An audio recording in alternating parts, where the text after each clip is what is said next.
Cette année, nous recevons un auteur mozambicain, un auteur angolais, un auteur des Comores, de Mayotte.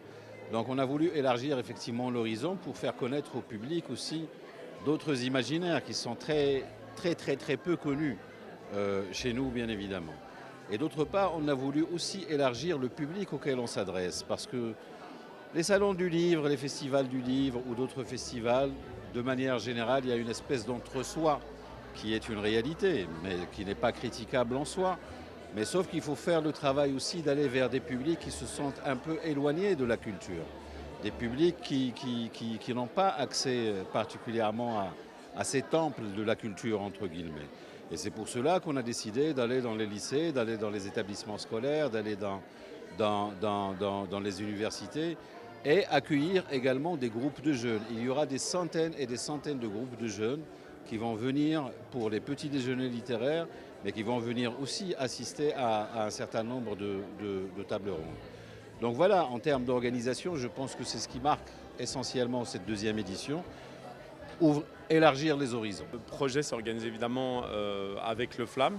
Et donc l'idée, c'est d'abord de créer les textes. Donc les enseignants de différents établissements scolaires de Marrakech ont travaillé collectivement sur la production d'un texte, sur la thématique suivante, Mon Afrique à moi. Et pour le coup, nous avons récolté les textes. Nous allons choisir pour chacune des dictées un texte. Donc un texte en arabe, un texte en français, un texte en anglais.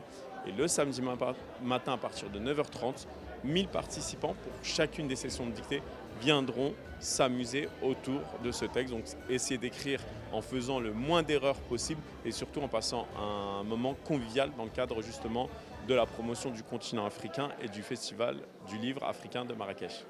Pourquoi vous êtes parti d'un texte que vous avez conçu avec les élèves? En fait, c'est aussi l'idée, c'est de permettre à la dictée de circuler et de ne pas être dans l'évaluation scolaire, mais plutôt dans un processus de créativité et de partage. Donc l'idée, c'était effectivement de ne pas arriver avec un texte parce qu'on serait trop proche du cadre scolaire. Là, c'était vraiment de travailler collectivement et ensuite de ces productions, elles puissent être utiles et créer un parcours et donc faire le lien aussi avec la dictée. Aujourd'hui, nous sommes dans un monde numérique où tout est facilité, mais en réalité, l'écriture, c'est d'abord un effort physique, c'est aussi cognitif et c'est aussi susciter la curiosité. La curiosité, c'est lié aussi à la culture. Donc c'est forcément pour moi la promotion de l'écriture. Je dis souvent écrire, c'est dessiner aussi. Donc c'est lié à un mouvement, c'est déployer aussi son corps et je pense qu'on a de plus en plus besoin de ça.